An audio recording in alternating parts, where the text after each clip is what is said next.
नमस्कार। चलिए आज एक बहुत ही बुनियादी सवाल पर बात करते हैं। ये फिलॉसफी या जिसे हम दर्शन कहते हैं, आखिर है क्या? ये कोई डरावना या बहुत मुश्किल सब्जेक्ट नहीं है, बल्कि सच पूछिए तो ये इंसानी जिज्ञासा की सबसे गहरी और दिलचस्प यात्रा है। तो चलिए शुरू करते हैं। इस बात को समझने के लिए चलिए एक बड़ी कमाल की कविता से शुरू करते हैं। ये कविता हमें फिलॉसफी के बिल्कुल बेसिक आइडिया से जोड़ती है। इसमें एक गहरा सच छुपा है कि विचार, आइडियोलॉजी और दुनिया के बड़े बड़े सवाल, ये सब तब शुरू होते हैं जब इंसान की सबसे पहली जरूरतें पूरी हो जाती। कहने का मतलब बिल्कुल सीधा है। चाहे राम का नाम लेना हो यानी धर्म की बात हो, या माओ का मतलब किसी विचारधारा की, शर्त एक ही है, पेट भरा होना चाहिए। अगर पेट ही खाली हो तो इंसान को सपने भी रोटी के आते हैं। तो दर्शन एक तरह से भरे पेट वाले लोगों का शौक है, जब उन्हें सोचने की फुर्सत मिलती है। अच्छा, एक और मजेदार बात, दर्शन और फिलॉसफी ये शब्द हम एक दूसरे की जगह इस्तेमाल तो करते हैं, पर इनके मतलब में ना एक बहुत दिलचस्प फर्क है। भारतीय परंपरा में दर्शन शब्द बना है दृश्य से, जिसका मतलब है देखना, लेकिन सिर्फ आंखों से नहीं, बल्कि उसे देखना जो आमतौर पर दिखाई नहीं देता। वहीं वेस्टर्न शब्द फिलॉसफी का मतलब है ज्ञान से प्रेम। एक देखने पर जोर देता है और दूसरा जानने की चाहत पर। तो दर्शन असल में क्या है? ये एक तरह से हमारे ज्ञान चक्षु को, मतलब हमारी समझ की आंख को खोलने जैसा है।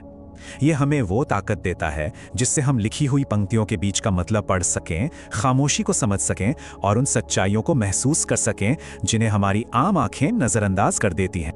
तो सवाल उठता है कि हम इंसान इस लेवल की सोच विचार तक पहुंचे कैसे?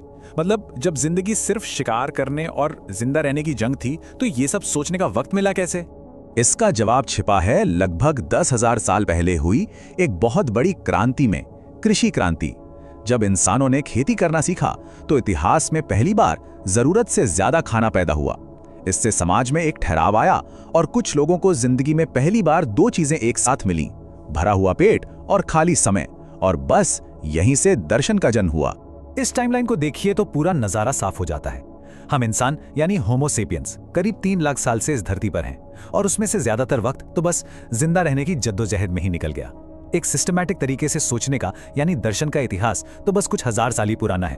ठीक है, तो ये तो समझ आ गया कि सोचने का मौका मिला, पर दार्शनिक सोचते किस बारे में है?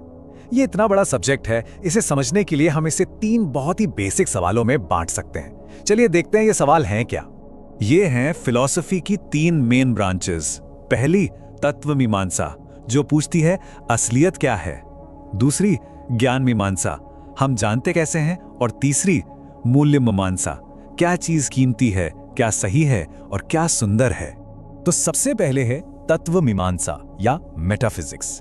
ये उन बड़े सवालों से डील करती है जो फिजिक्स भी नहीं समझा सकती, जैसे ये ब्रह्मांड कैसे बना, क्या कोई भगवान है, चेतना यानी कॉन्शियसनेस क्या है, और सबसे गहरा सवाल, मैं कौन हूं। ये सिर्फ कोई आध्यात्मिक सवाल नहीं है, ये हमारी रोज की जिंदगी को तय करता है। हम कौन सा करियर चुनते हैं, कैसे रिश्ते बनाते हैं, ये सब इस बात पर निर्भर करता है कि हम खुद को क्या समझते हैं। अब आते हैं ज्ञान मीमांसा पर, यानी एपिस्टेमोलॉजी। ये बहुत इंटरेस्टिंग है।